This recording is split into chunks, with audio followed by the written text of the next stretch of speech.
हाँ जी बेटा, सत श्री अकाल सारिਆਂ ਨੂੰ। ਅੱਜ ਅਸੀਂ ਇਲੈਕਟ੍ਰੋਸਟੈਟਿਕਸ ਦਾ ਨੈਕਸਟ ਕਰਨਾ ਹੈਗਾ ਟੌਪਿਕ।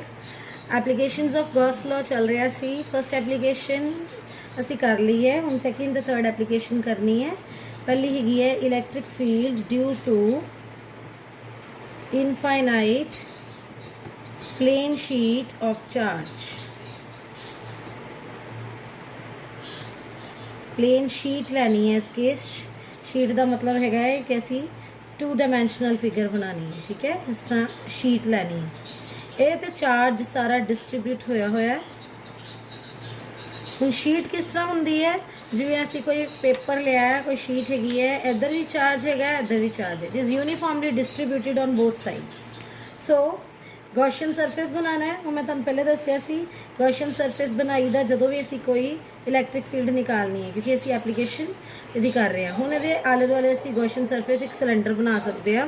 यह सर्कल दे शीट के आले दुआले एक सिलेंडर बना सकते हैं, इहदे विचों पास हुंदा होया। ठीक है, so we will make a cylinder like this. Okay, now since it is positive charge, so electric field will be coming out. Consider 3 surfaces.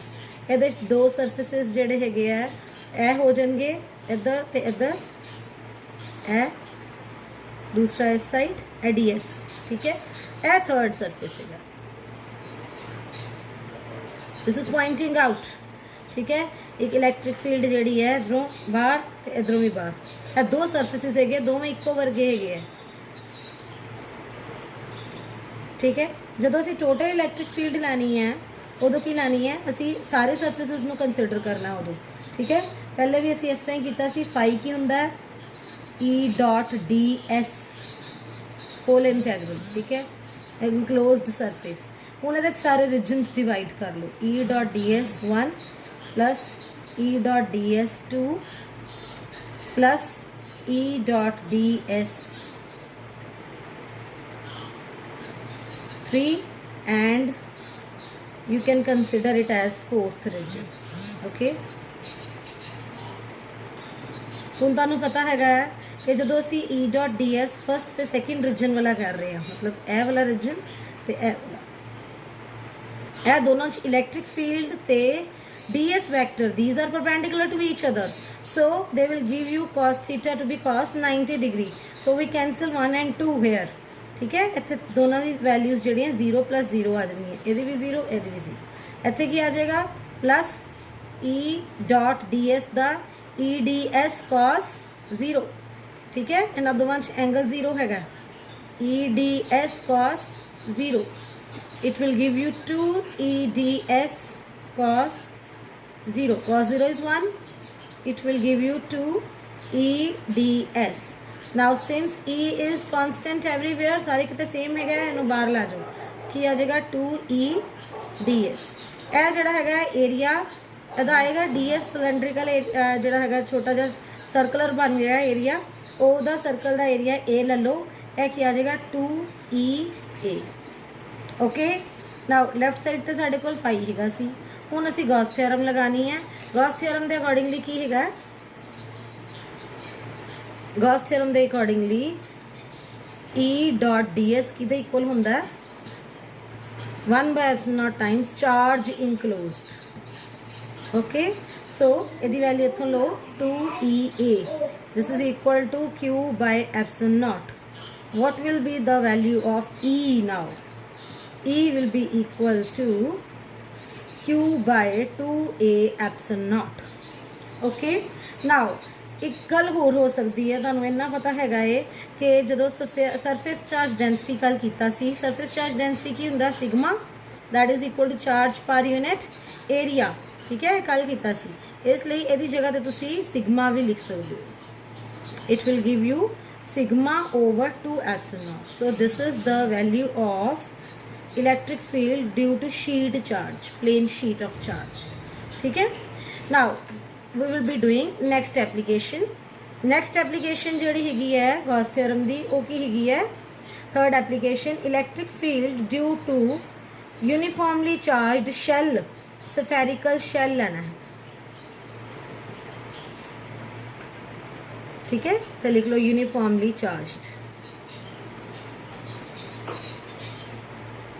ਹੁਣ ਸਫੈਰੀਕਲ ਸ਼ੈਲ ਲੈਣਾ ਹੈਗਾ, ਇਹਦੇ 'ਚ ਕੀ ਕਰੋਗੇ? ਸ਼ੈਲ ਦਾ ਮਤਲਬ ਕੀ ਹੁੰਦਾ ਹੈ? ਜਿਹੜਾ ਅੰਦਰੋਂ ਖਾਲੀ ਹੋਏ। ਠੀਕ ਹੈ,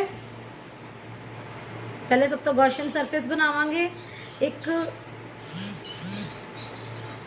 ਲੈ ਕੇ ਜਿਹੜੀ ਸ਼ੈਲ ਹੈਗੀ ਹੈ ਉਹਨੂੰ ਅਸੀਂ ਕੰਸੀਡਰ ਕੀਤਾ, ਇੱਥੇ O ਪੁਆਇੰਟ ਲਓ, ਕੋਈ ਵੀ ਲੈਟ ਕਰੋ, ਸੈਂਟਰ 'ਚ ਪੁਆਇੰਟ ਹੈਗਾ। ਠੀਕ ਹੈ, ਜਿਹਦਾ R ਰੇਡੀਅਸ ਹੈ, ਇਹ ਸ਼ੈਲ ਹੈਗੀ ਹੈ ਤੇ ਇਹਦੇ 'ਚ ਪਲੱਸ Q ਚਾਰਜ ਹੈਗਾ। ਹੁਣ ਪਲੱਸ Q ਚਾਰਜ ਹੈ ਸਾਰਾ ਯੂਨੀਫਾਰਮਲੀ ਡਿਸਟਰੀਬਿਊਟਡ, ਸਾਰੇ ਕਿਤੇ ਫੈਲਿਆ ਹੋਇਆ। ਹੁਣ ਇਹਦਾ ਗੌਸ਼ਨ ਸਰਫੇਸ ਦੇ ਆਲੇ ਦੁਆਲੇ ਸਿਲੰਡਰ ਤਾਂ ਬਣ ਨਹੀਂ ਸਕਦਾ।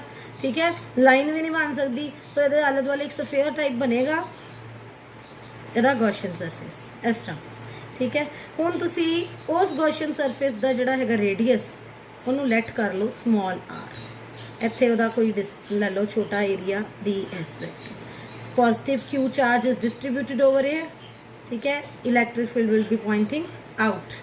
ਠੀਕ ਹੈ, ਹੁਣ ਤੁਸੀਂ 3 ਪਾਰਟਸ ਲੈ ਲੈਣੇ ਆ, ਇਹਦੇ 3 ਰੀਜਨਸ ਲੈ ਲੈਣੇ ਆ। ਇੱਕ ਲੈ ਲੈਣਾ ਹੈਗਾ ਏ ਜਿਹੜਾ ਸ਼ੈਲ ਹੈ ਉਹਦੇ ਸਰਫੇਸ ਦੇ ਉੱਤੇ ਕੀ ਹੈਗਾ ਹੈ ਇਲੈਕਟ੍ਰਿਕ ਫੀਲਡ, ਇੱਕ ਉਹਦੇ ਇਨਸਾਈਡ ਕੀ ਹੈਗਾ, ਇੱਕ ਉਹਦੇ ਆਊਟਸਾਈਡ ਕੀ ਹੈਗਾ। 3 ਏਰੀਆਜ਼ ਲੈਣੇ ਆ। ਠੀਕ ਹੈ, ਇੱਕ ਲੈ ਲਓ ਅੰਦਰ, ਇੱਕ ਲੈ ਲਓ ਔਨ ਦ ਸਰਫੇਸ, ਇੱਕ ਲੈ ਲਓ ਇਹਦੇ ਬਾਹਰ। ਪਹਿਲਾ ਹੈਗਾ inside the shell. Inside the shell electric field this will be given by phi। ठीक है, पहले सब तो गॉस लॉ की स्टेटमेंट लिखनी है जो भी करना है application of Gauss law. phi is equal to E dot ds is equal to 1 by epsilon naught times charge enclosed। ठीक है, सब तो पहले लिखना है जो भी कोई एप्लीकेशन करनी है गॉस थ्योरम की। हुण तुहाडे कोल की हैगा है चार्ज इनक्लोज देखना है। की है तुहानूं पता है कि शैल के अंदर तो खाली हुंदा है। ठीक है, शैल हैगी है, शैल के अंदर खाली हुंदा है। सफेयर होए सॉलिड तो फिर वो अंदर जिहड़ी फिलिंग हुई हुंदी है चार्ज की। इस तरह की शैल हैगी कि सिर्फ टॉप के उत्ते जिवें बैंगल हैगी तो उहदे सरफेस के उत्ते ही चार्ज डिस्ट्रीब्यूटेड हैगा सारा। ठीक है, तो वो चार्ज ने की कीता हैगा बाहर भी थोड़ा इफेक्ट पाया होएगा, इस करके असी आउटसाइड भी लैना हैगा, पर अंदर तो चार्ज 0 हैगा, इस करके की होएगा फाई विल बी 0। ठीक है, जी फ्लक्स हैगी वो 0 आएगी, मतलब E dot ds will be equal to 0। If we put ds value here then also it will not make any change, ds is pointing out. ठीक है, तां इलैक्ट्रिक फील्ड इस केस की आएगी 0 आएगी, चाहे इनू ds दे नाल कर लो चाहे सीधा ही लिख लो E is equal to 0। Now second is when electric field is on the surface of the shell and outside the shellfish। ठीक है, second is outside the shell। ਜਦੋਂ ਸ਼ੈਲ ਜਿਹੜਾ ਹੈਗਾ ਹੈ ਇੱਥੇ ਕਿਸੇ P ਪੁਆਇੰਟ ਵੀ ਲੈ ਸਕਦੇ ਹਾਂ, P ਪੁਆਇੰਟ ਨੂੰ ਕੰਸੀਡਰ ਕਰ ਲਓ, ਚਾਹੇ when point P is outside the shell, when point P is inside the shell, when point P is on the surface of the shell, we can consider these 3 regions। ठीक है, second की है it is lying outside, this P point is lying outside the spherical shell। now again we will write the same statement of Gaussian law, E dot ds। okay, now it will give you E ds cos 0 because this is parallel। okay, as we have done in the previous cases, I पहले भी NG किया। हुण E तुहाडे कोल constant हैगा, take it out of the integral sign, आ जाएगा। ठीक है, फाई की हो गया E ds। हुण इहदा सरफेस एरिया लेना हैगा तुसी शैल दा, वो की होएगा सफेरिकल शैल हैगी है 4 पाई r स्क्वायर। r केड़ा लेना है, छोटा लेना, क्योंकि तुसी इत्थे पॉइंट कंसीडर कर रहे हो, इत्थे नहीं कर रहे। इत्थे P ए याद रखना है, जेड़ा भी R ए पूरा रेडियस देखना है, R इत्थे 4 पाई r स्क्वायर छोटा लेना, that is equal to 1 by epsilon naught times charge enclosed. This was the statement. ठीक है, हुण तुहाडे कोल इलैक्ट्रिक फील्ड आ गया, इलैक्ट्रिक फील्ड की आ जाएगा 1 by 4 pi epsilon naught r square into Q। okay, this is the value of electric field outside the shell, when the point P is lying outside the shell, then electric field is coming out to be this. ठीक है, ਜਦੋਂ electric field ਦੀ value ਜਿਹੜੀ ਹੈਗੀ ਹੈ ਉਦੋਂ ਇਹ ਵਾਲੀ value ਹੈਗੀ ਹੈ ਜਦੋਂ P ਪੁਆਇੰਟ ਜਿਹੜਾ ਹੈਗਾ ਹੈ ਉਹਦੇ ਬਾਹਰ ਹੈਗਾ ਸ਼ੈਲ ਦੇ। ਜੇ ਤੁਸੀਂ ਇਹਨੂੰ ਅੰਦਰ ਲਾਉਂਦੇ ਹੋ ਫਿਰ ਉਹਦੀ ਵੈਲਿਊ 0 ਆਏਗੀ, ਜੇ ਇਹਨੂੰ ਬਾਹਰ ਲਾਉਂਦੇ ਹੋ ਤੇ ਫਿਰ ਇਹਦੀ ਵੈਲਿਊ ਆਏਗੀ। ਹੁਣ ਥਰਡ ਰੀਜਨ ਕੀ ਹੈਗਾ ਹੈ, when point P is on the surface of shell, ਉਹਦੇ ਸਰਫੇਸ ਤੇ ਹੋਏਗਾ। ਫਿਰ ਕੀ ਹੋਏਗਾ, ਹੁਣ ਸਰਫੇਸ ਤੇ ਹੋਏਗਾ ਇਹਦਾ ਮਤਲਬ ਹੈਗਾ ਸਮਾਲ ਆਰ ਕੀ ਬਣ ਗਿਆ, ਸਮਾਲ ਆਰ ਨਾ ਸੀ ਉਹ ਕੈਪੀਟਲ ਆਰ ਬਣ ਗਿਆ। ਠੀਕ ਹੈ, small R has become capital R, ਇਹਦਾ ਮਤਲਬ ਹੈਗਾ ਹੈ R is equal to capital R in this case. So again you will write the same thing, phi is equal to E dot ds is equal to 1 by epsilon naught times charge enclosed. This will give you E dot ds. Again the angle is 0 degree. E ds is equal to 1 by epsilon naught times charge, but here you will write here 4 pi capital R square. बस इतना को difference है, बाकी सारा same है। So now what is the value of E? E will be equal to 1 by 4 pi epsilon naught capital R square. Okay, now we have got three values.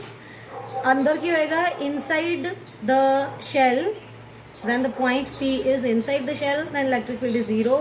On the surface it is this, and outside the surface it will be replaced by small r. ठीक है, small r ਦੇ ਨਾਲ replace ਹੋ ਜਾਏਗਾ, ਬਾਕੀ ਸਾਰਾ same. ਹੁਣ ਤੁਹਾਡੇ ਕੋਲ ਲਾਸਟ ਐਪਲੀਕੇਸ਼ਨ ਜਿਹੜੀ ਹੈਗੀ ਹੈ ਉਹ ਅਸੀਂ ਕਰਨੀ ਹੈ ਡਿਊ ਟੂ ਸੋਲਿਡ ਸਫੇਅਰ। ਉਹ ਹੈਗੀ ਹੈ electric field due to solid sphere of charge। ਹੁਣ ਸਫੇਅਰ 'ਚ ਦੋ ਚੀਜ਼ਾਂ ਆ ਜਾਂਦੀਆਂ, ਇੱਕ ਅਸੀਂ ਪਹਿਲੇ ਸ਼ੈਲ ਕੀਤਾ ਸੀ, ਉਹਦੇ 'ਚ ਕੀ ਸੀ ਕਿ ਸ਼ੈਲ ਜਿਹੜੀ ਅੰਦਰੋਂ ਖਾਲੀ ਹੁੰਦੀ ਹੈ। ਸੋਲਿਡ ਸਫੇਅਰ ਦਾ ਮਤਲਬ ਹੈਗਾ ਕਿ ਸ਼ੈਲ ਜਿਹੜੀ ਹੈਗੀ ਹੈ ਉਹ ਖਾਲੀ ਨਹੀਂ ਹੈਗੀ, ਉਹ ਸਫੇਅਰ ਜਿਹੜਾ ਅੰਦਰੋਂ ਫੀਲਡ ਹੈਗਾ ਚਾਰਜ ਦੇ ਨਾਲ। ਠੀਕ ਹੈ, ਅਸੀਂ ਇੱਕ ਸਫੇਅਰ ਲੈਣਾ ਹੈਗਾ, O ਪੁਆਇੰਟ ਸੈਂਟਰ ਵਾਲਾ ਲੈ ਲਓ, ਉਹਦਾ ਰੇਡੀਅਸ ਕੈਪੀਟਲ R ਲੈ ਲਓ। ठीक है, ਹੁਣ ਅਸੀਂ ਕੀ ਕਰਨਾ ਹੈਗਾ, ਅਸੀਂ ਗੌਸ਼ਨ ਸਰਫੇਸ ਡਰਾ ਕਰਨਾ ਹੈ। ਜਿਹੜਾ ਗੌਸ਼ਨ ਸਰਫੇਸ ਮੈਂ ਤੁਹਾਨੂੰ ਉਦੋਂ ਵੀ ਕਿਹਾ ਸੀ ਪਿਛਲੀਆਂ ਵੀਡੀਓਜ਼ 'ਚ ਕਿ ਜਦੋਂ ਅਸੀਂ ਐਪਲੀਕੇਸ਼ਨ ਕਰਨੀ ਗੌਸ ਥਿਅਰਮ ਦੀ ਤੇ ਸਭ ਤੋਂ ਪਹਿਲੇ ਅਸੀਂ ਗੌਸ਼ਨ ਸਰਫੇਸ ਬਣਾਉਣਾ ਹੈ। ਜੇ ਸਫੇਅਰ ਹੈਗਾ ਤੇ ਉਹਦੇ ਬਾਹਰ ਜਾਂ ਅੰਦਰ ਗੌਸ਼ਨ ਸਰਫੇਸ ਇਹਦੇ ਵਰਗਾ ਹੀ ਬਣੇਗਾ। ਹੁਣ ਇਹ ਜਿਹੜਾ ਤੁਹਾਡੇ ਕੋਲ ਸਫੇਅਰ ਹੈਗਾ ਇਹਦਾ ਗੌਸ਼ਨ ਸਰਫੇਸ ਅੰਦਰ ਵੀ ਬਣਾ ਸਕਦੇ ਆ, ਮਤਲਬ ਅੰਦਰ ਵੀ ਹੋ ਸਕਦਾ ਇਹਦੇ ਸਰਫੇਸ, बाहर भी हो सकता है, ये ऊपर भी हो सकता है। तीनों पॉइंट्स लेने हैं। पहला केस की लेना है when Gaussian surface is outside this sphere. ठीक है, आउटसाइड जो है तो इत्थे तुसी सरफेस बनाओ, इत्थे तुसी कोई पॉइंट P ले लो। ठीक है, पॉइंट P है ds वैक्टर है, this is the radius R। A R small R जिहड़ा हैगा वो डिस्टेंस है गॉसियन सरफेस तो सेंटर का। यह कैपिटल आर है जिहड़ा असीं स्फेयर लिया उहदा रेडियस। ओके, नाउ जिहड़ा चार्ज है दा मतलब है चार्ज प्लस चार्ज डिस्ट्रीब्यूटेड है सारे। ठीक है, sphere is outside, electric field is Poynting outside, electric field भी बाहर नूं पॉइंट कर रहा है। Now what will we write when point P is outside the sphere? Same उस तरह ही फाई दा पहले वैल्यू लिखनी है कि इक्वल होंगी है Gauss theorem E dot D S is equal to 1 by epsilon naught times charge enclosed. Enclose का मतलब है अंदर जिन्ना चार्ज है। ठीक है, इस सरफेस के अंदर। ਹੁਣ A dot B A B cos theta angle between E and D S. E बाहर ਨੂੰ ਹੈ, DS भी बाहर ਨੂੰ, दोवें पैरेलल ਚ ਹੈਗੇ ਇਸ ਤਰ੍ਹਾਂ। ठीक है, मतलब एंगल की होएगा 0 डिग्री, ਇਹਦਾ मतलब E DS cos 0 लिखना है। E ਤੇ DS ਚ angle 0 degree. This is equal to 1 by epsilon naught times charge. Okay, E can be taken out, ਇਹਨੂੰ इंटैग्रल तो बाहर ले लो क्योंकि ਜਿਹੜੀ चीज़ सेम रहे ਉਹਨੂੰ इंटैग्रेशन तो बाहर रह सकते हो। E ਜਿਹੜਾ वेरी नहीं कर रहा, E सारे किते सेम हैगा, इसलिए E ਨੂੰ बाहर ले लो। अंदर की रह जाएगा DS cos 0 ਤੇ 1 ਹੁੰਦਾ है, ਇੱਥੇ कुछ नहीं लिखना।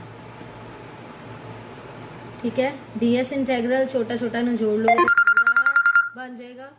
तो वैल्यू जी हैगी है वो की बनेगी तुहाडे कोल, ਉਹਦੀ बनेगी वैल्यू 4 पाई r स्क्वायर, 4 पाई r स्क्वायर आउटसाइड है ना, ए वाला r लोगे,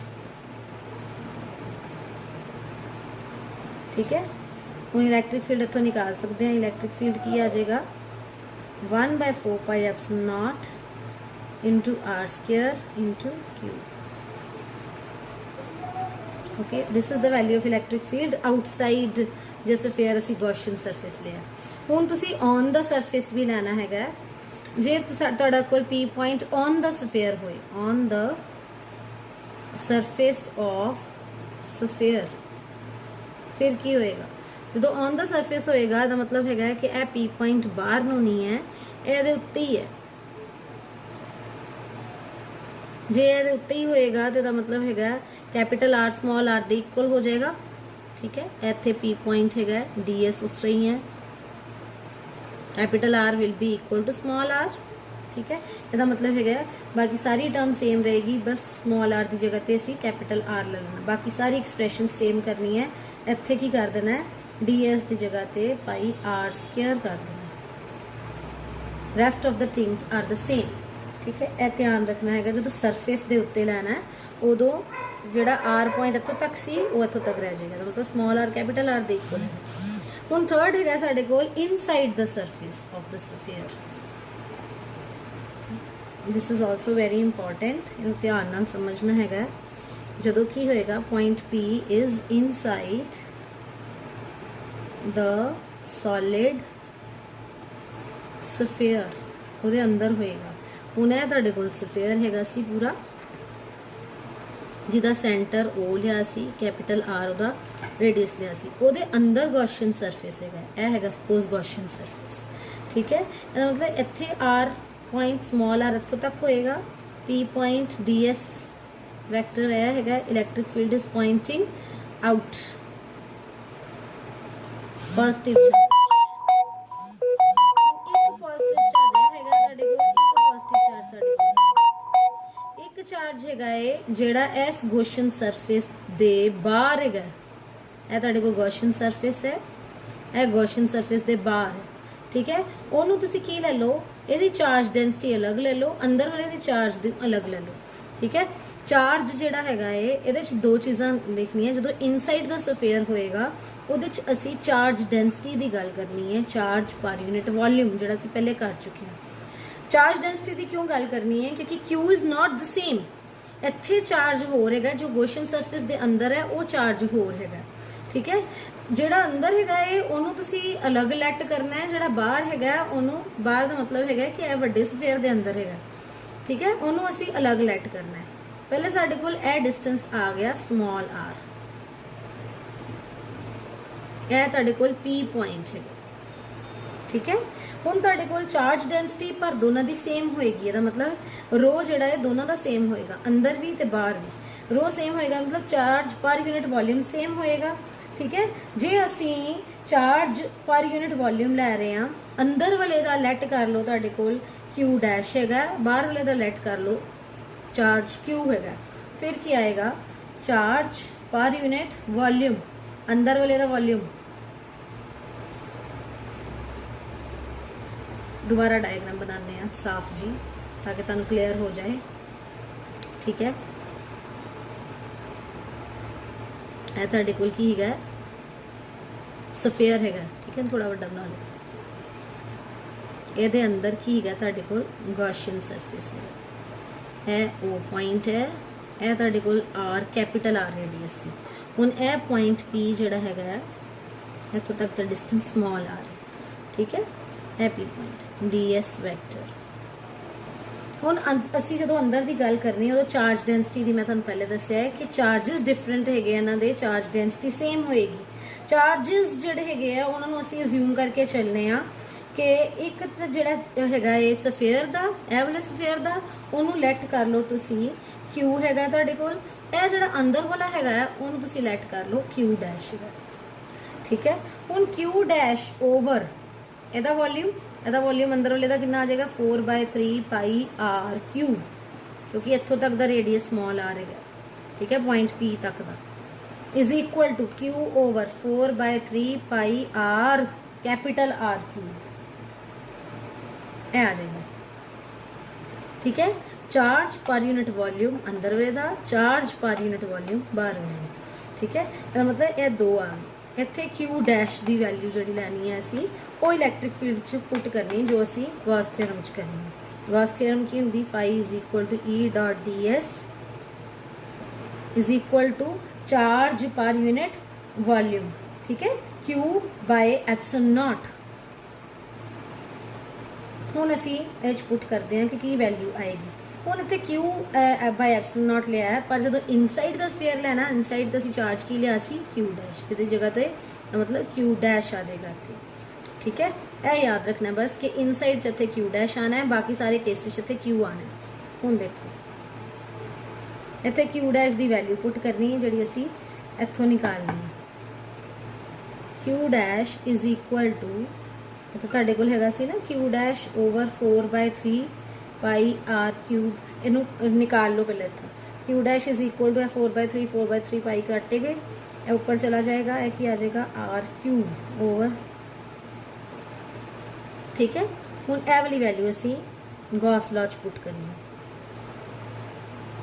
phi is equal to Q dash by epsilon naught, Q dash is this by epsilon naught, है कि देख बोला है E dot D S.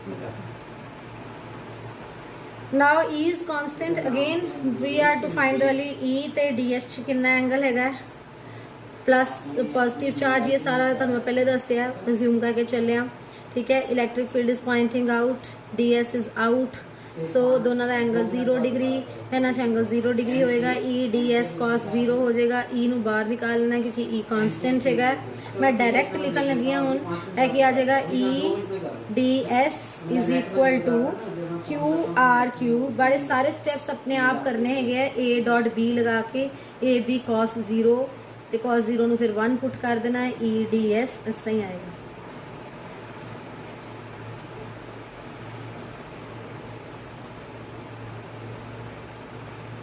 Right. हुण तुसी ए डी एस इंटैग्रल लेना है, डी एस है सी इन्होंने सारे जोड़ोगे तो की आ जाएगा, यदा सारे का वॉल्यूम आ जाए, सरफेस एरिया आ जाएगा, ठीक है। वो असी पुट करना है। 4/3 pi R cube is the volume of the sphere, 4 pi R square is the surface area of this sphere. E into 4 pi R square, तो छोटा आर आना है क्योंकि इनसाइड की गल हो रही है, ठीक है। यदा ही चार्ज लेना है क्यू डैश, यदा ही सरफेस एरिया लेना है आर तक, इज इक्वल टू बाकी सारी term same. Now find its value, E is equal to Q R cube over R cube into epsilon naught, आ जाएगा 4 पाई आर स्क्वायर, ये कैंसिल हो गए, ठीक है। तुहाडे को इलैक्ट्रिक फील्ड की आ जाएगा Q R by R cube 4 pi epsilon naught. This is electric field inside the solid sphere. Okay, thank you.